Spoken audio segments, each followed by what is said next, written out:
Hello student, welcome back to YouTube channel. अगर आपने हमारे चैनल को सब्सक्राइब नहीं किया है तो आप हमारे चैनल को सब्सक्राइब कर लीजिए ताकि आपको टाइम टू टाइम सारी नोटिफिकेशन मिलती रहें। चैनल को सब्सक्राइब करना बिल्कुल आसान है। आपको यहाँ नीचे एक बेल आइकन दिखाई दे रहा होगा, आपको सिर्फ उसे प्रेस करना है। तो चलिए मैं प्रेस करके बता देता हूँ। ये हो गया है और इससे ही आपका चैनल हो जाएगा। Hello students and welcome back to YouTube channel. आज की क्लास में हम किस प्रकार से जो धार्मिक आंदोलन थे वे स्टार्ट हुए थे उनके बारे में हम डिस्कस करेंगे। तो वो शुरुआत होती है, जब हम धार्मिक आंदोलन की बात करते हैं तो वो शुरुआत होती है 600 ईस्वी पूर्व के दौरान, ठीक है, यानी 6ठी शताब्दी में धार्मिक आंदोलन की शुरुआत होती है। अब ये जो तराइन का जो क्षेत्र था, हमने 16 महाजनपदों के बारे में पढ़ा। ये जो तराइन का जो क्षेत्र था उसमें 62 यानी कि 62 कुछ समुदाय थे और उन 62 समुदाय थे, उन 62 समुदाय में 62 धर्म थे। लेकिन उनमें से जो फेमस धर्म हुए वो सिर्फ 2 ही थे। वो कौन कौन से थे? वो थे, एक तो था आपका बौद्ध धर्म और एक था जैन धर्म। अब सबसे पहला क्वेश्चन यहीं से बनता है कि वैदिक सभ्यता में जब ऑलरेडी हमारे पास एक धर्म था तो हमें धार्मिक आंदोलन करने की जरूरत क्यों पड़ी?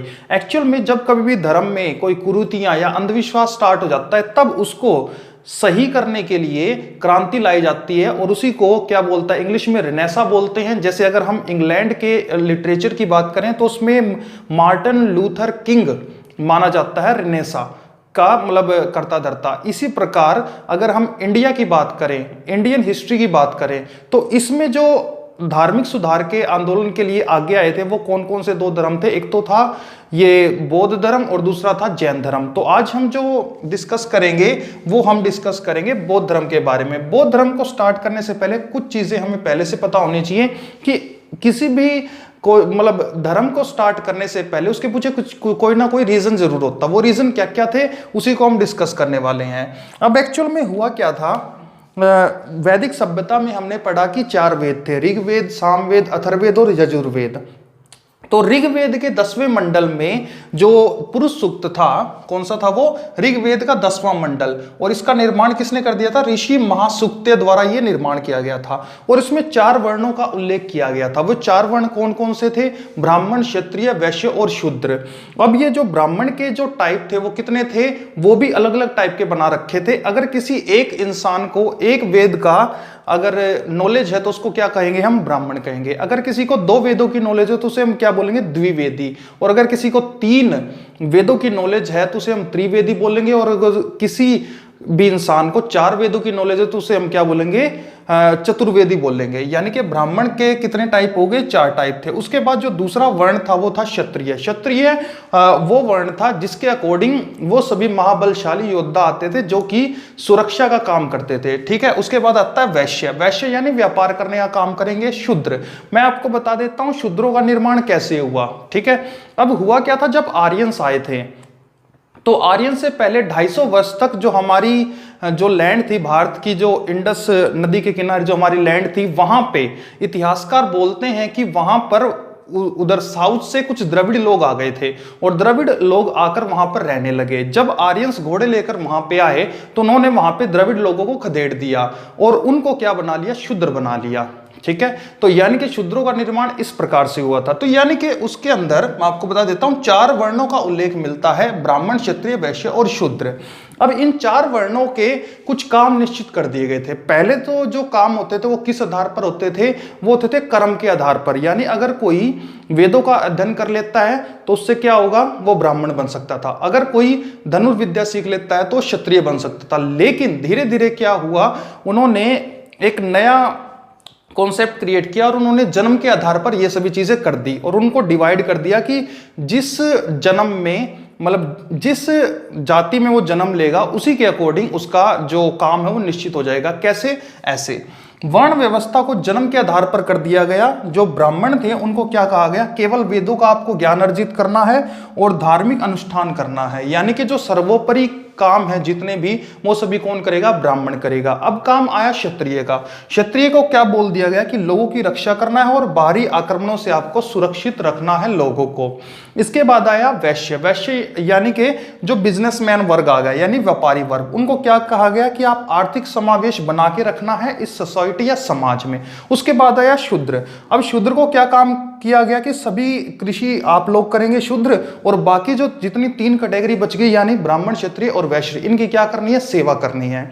अब अगर हम और डिटेल में जाएं तो इन्होंने एक और चीज क्रिएट कर दी थी कि ब्रह्मा जी के जो 4 हैं, ब्रह्मा जी के अकॉर्डिंग ये 4 वर्ण बनाए गए हैं। मुख से ब्राह्मण, और यहां से क्षत्रिय, और यहां से और जांघों से वैश्य, और पांव से शूद्रों का निर्माण हुआ है। इतना हम डिटेल में नहीं जाएंगे, लेकिन जैसे ही उन्होंने जन्म के आधार पर यह कर दिया तो कुछ प्रॉब्लम स्टार्ट हो गई। अब वो प्रॉब्लम क्या थी उसके बारे में हम डिस्कस करते हैं। अब जन्म के आधार पर होने से अगर कोई जैसे कोई शूद्र जन्म लेता है और वो स्टडी कर लेता है वेदों की, तो वो चाहे कितनी भी स्टडी कर ले वेदों की, फिर भी वो क्या कहलाएगा? वो शूद्र कहलाएगा। तो ये प्रॉब्लम स्टार्ट हो गई, जिससे क्या हुआ? ब्राह्मणों की वर्चस्वता बहुत अधिक होने लगी। अब हुआ क्या? धार्मिक आंदोलन कैसे स्टार्ट हुआ उससे पहले कुछ कॉन्सेप्ट हम क्रिएट करते हैं कि वो कैसे बना। तो ब्राह्मणों की वर्चस्वता अधिक हो गई, उनको कुछ विशेष अधिकार मिल गए थे, वो अपना धन संग्रहित कर सकते थे, उन्हें दान पुण्य मिलता था बहुत ज्यादा। इस वजह से जो बाकी वर्ग थे यानी क्षत्रिय, वैश्य और शूद्र, उनमें क्या हुई? उदासीनता स्टार्ट हो गई। दूसरी चीज, जो ब्राह्मण वर्ग था वो टैक्स भी नहीं भरता था, उपहार भी उनके लिए मतलब वो ले सकते थे, लेकिन बाकी सभी लोग क्या नहीं कर सकते थे? उपहार ग्रहण नहीं कर सकते थे। और इससे उनमें क्या हुआ? जो ब्राह्मण की वर्चस्वता अधिक होने के कारण बाकी जो जितने भी वर्ग थे उन्होंने इसका विरोध किया। दूसरी चीज क्या हुआ? उस टाइम पे कृषि मूलिक अर्थव्यवस्था का विकास हो चुका था। यानी कि समझना कैसे, जो कृषि मूलिक अर्थव्यवस्था है उसमें क्या होता है कि औजारों का इस्तेमाल होता है, दूसरा बैलों का भी इस्तेमाल होता है। अब बैल कहां से आएंगे? यानी बैल या गाय का बैल का इस्तेमाल होता है इसमें। जब हम कृषि मूलिक अर्थव्यवस्था में मशीनों का इस्तेमाल करते हैं उस टाइम स्टार्ट हो गया था, औजार आ गए थे, लोहा भी आ गया था।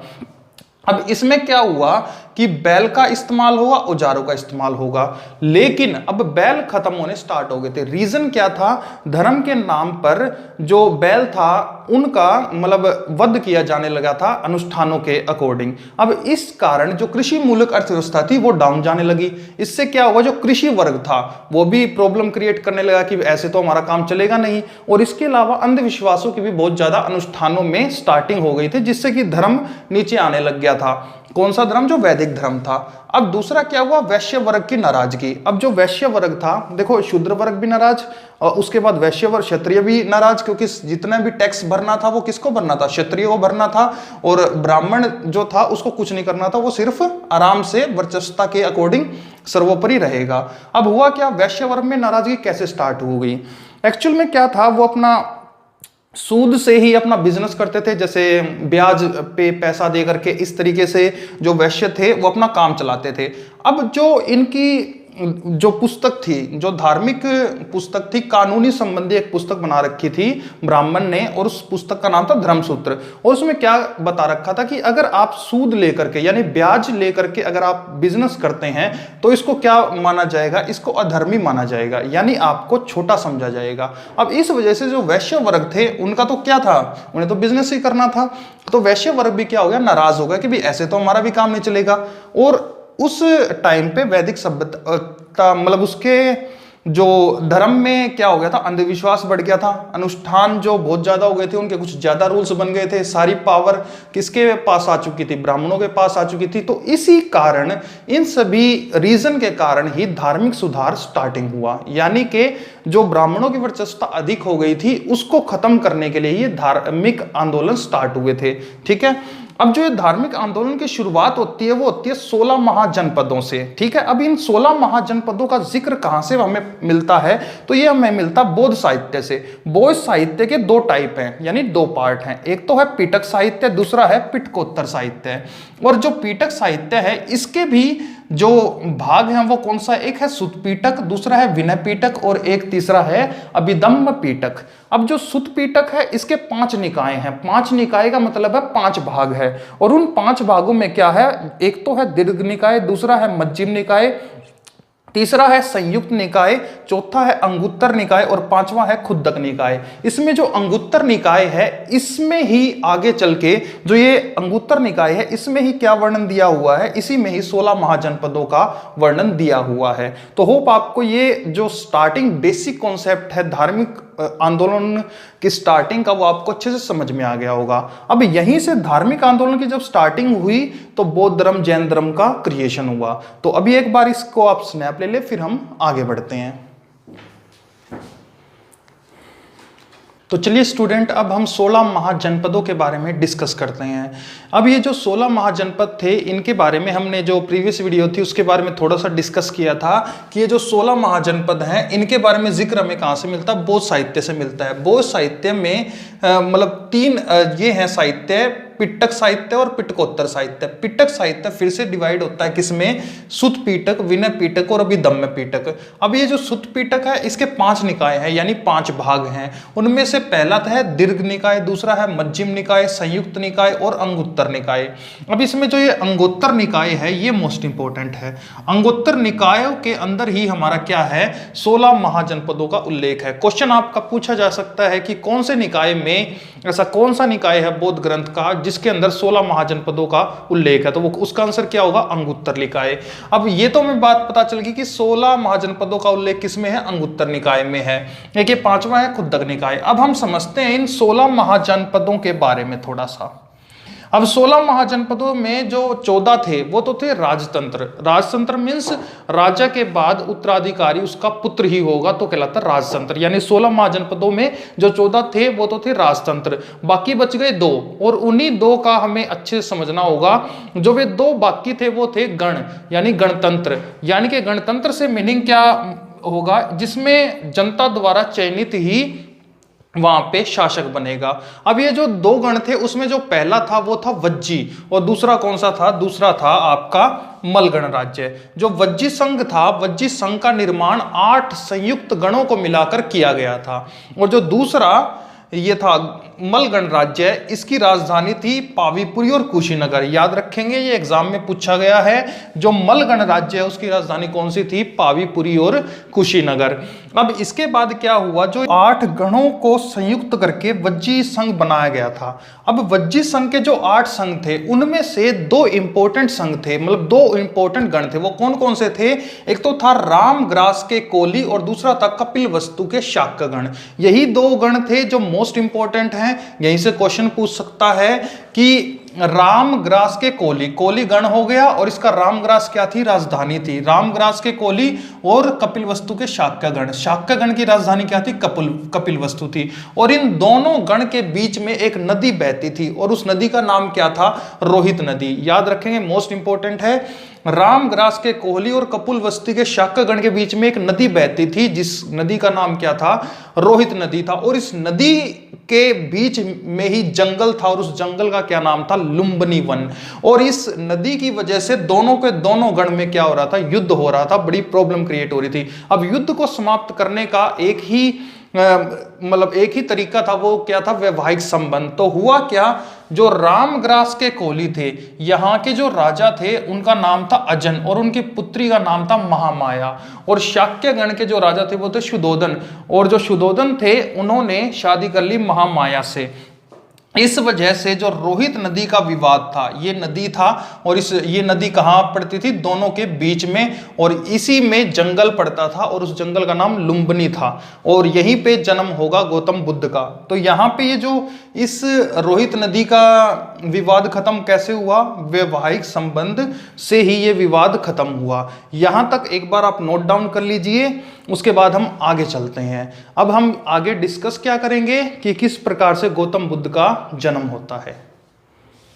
हेलो स्टूडेंट्स, तो चलिए अब हम आगे बढ़ते हैं। अब हुआ क्या, शुद्धोधन और महामाया का विवाह हो गया। उसके बाद 564 BC में महामाया को एक सपना आता है, स्वप्न आता है, और उस सपने में वो क्या देखती है कि एक वाइट एलिफेंट यानी एक सफेद हाथी, और उस सफेद हाथी के कितने दांत, 6 दांत होते हैं, वो महामाया के चारों ओर 3 परिक्रमा करता है और उसके बाद उनके अंदर प्रवेश कर जाता है। जब इस टाइप का सपना महामाया को आता है तो वो अपने उसके पास जाते हैं, पंडित के पास, और उससे पूछते हैं कि सपने का क्या अर्थ है।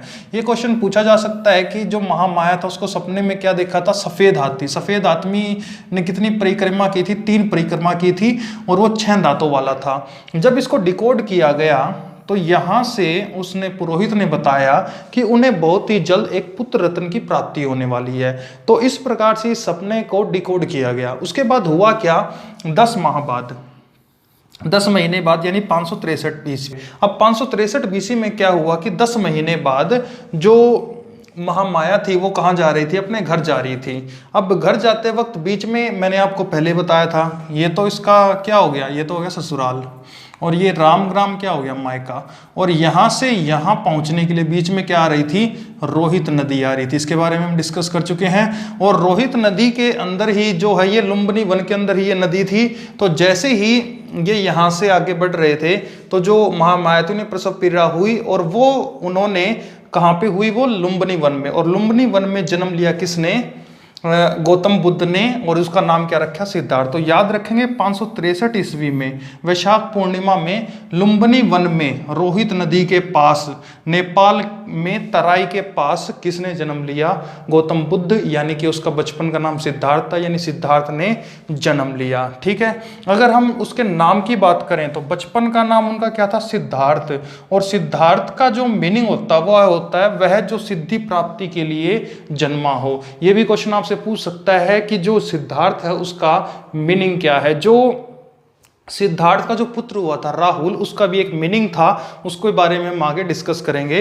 तो यहाँ पे हमेशा याद रखें उनके बचपन का नाम क्या था, सिद्धार्थ था, और सिद्धार्थ का मीनिंग क्या होता है, वह जो सिद्धि प्राप्ति के लिए जन्मा हो। अब हुआ क्या, जब उनका नामकरण चल रहा था तो नामकरण करते वक्त उनकी सभा में कौन आया, महर्षि असित आए। और असित ने भविष्यवाणी की, उनको सुधोधन को ये कहा कि या तो ये आपका जो पुत्र होगा, या तो ये एक बुद्ध बनेगा यानी मोंक बनेगा, बौद्ध भिक्षुक बनेगा, या ये चक्रवर्ती सम्राट बनेगा, इन दोनों में से एक बनेगा। उसके अलावा असित ने एक और बात कही कि जब ये अगर बौद्ध मोंक बनेगा तो उस वक्त मतलब मैं जीवित नहीं रहूंगा, तो मुझे बड़ा दुख है कि मैं इसके प्रवचनों को नहीं सुन पाऊंगा। और ऐसा कह के जो असित महर्षि थे वो रोने लगे थे। और जब उन्होंने पहली बार असित महर्षि ने गौतम बुद्ध को ने सिद्धार्थ को देखा था, तो जो सिद्धार्थ का पांव था वो असित के दाढ़ी को टच हुआ था, और तभी उन्हें ये पता चल चुका था कि ये आने वाले समय में बहुत ही मतलब या तो बहुत अच्छे चक्रवर्ती सम्राट बनेंगे या फिर बौद्ध बनेंगे। लेकिन उनका ज्यादा झुकाव किस ओर था, बुद्ध की ओर था, कि वो ज्यादा ये कह रहे थे कि बुद्ध होने के बनने के चांसेस इनके काफी ज्यादा हैं। लेकिन जो शुद्धोधन थे उन्होंने बुद्ध का मीनिंग क्या बनाया, उन्होंने सोचा शायद जो महर्षि असित हैं वो बुद्ध का मीनिंग बुद्धिमान से लगा रहे हैं। अब उन्होंने इस बात को ज्यादा नहीं सोचा और उन्होंने क्या किया, फिर 8 ब्राह्मणों को बुलाया, किसके बारे में जानने के लिए, उनके पुत्र सिद्धार्थ के बारे में जानने के लिए। तो 8 ब्राह्मण थे, और उन 8 ब्राह्मणों में से जो 7 ब्राह्मण थे उन्होंने क्या कहा, भविष्यवाणी की कि या तो वो बुद्ध बनेगा यानी मोंक बनेगा, या फिर वो चक्रवर्ती सम्राट बनेगा। लेकिन उनमें से एक छोटा सा ब्राह्मण था जिसका नाम था कौंडिल्य। कौंडिल्य ने क्या कहा कि ये जो है सिर्फ और सिर्फ क्या बनेगा, बुद्ध बनेगा, बौद्ध भिक्षुक बनेगा, और आगे चल के इसके जो प्रवचन होंगे वो सारे जगह फेमस होंगे। ये एक बहुत बढ़िया मतलब बहुत अच्छा बौद्ध भिक्षुक बनेगा। कौंडिल्य की ये बात सुनने के बाद शुद्धोधन बड़े दुखी हो गए। पहले तो वो खुश थे कि सम्राट बन सकता है, लेकिन जब कौंडिल्य ने ये कहा कि वो 100% श्योर है कि वो बुद्ध ही बनेगा, तो शुद्धोधन बड़े दुखी हो गए। कौंडिल्य कौन था, कौंडिल्य उन 5 ब्राह्मणों में से था जो कि शुद्धोधन यानी गौतम बुद्ध के ये क्या नाम है इसका, सिद्धार्थ के साथ जब 5 जो ब्राह्मण थे जो इसके साथ तपस्या कर रहे थे, उनमें से एक जो ब्राह्मण था वो कौंडिल्य भी था। ठीक है, ये हम आगे डिस्कस करेंगे। तो कौंडिल्य वो ब्राह्मण था जिसने क्या कहा, कंफर्म करके कि जो सिद्धार्थ है ये क्या बनेगा, बुद्ध बनेगा यानी मोंक बनेगा। उसके बाद शुद्धोधन की जो टेंशन थी वो बहुत ज्यादा बढ़ चुकी थी। उन्होंने क्या किया फिर इससे आगे कि उन्होंने इनको भोग विलास में बहुत ज्यादा रखा, जिससे कि उनको कोई भी दुख या तकलीफ ना हो। एक बार आप इसको नोट डाउन कर लीजिए, ये नोट्स आपके लिए मोस्ट इंपॉर्टेंट है, फिर हम आगे बढ़ेंगे।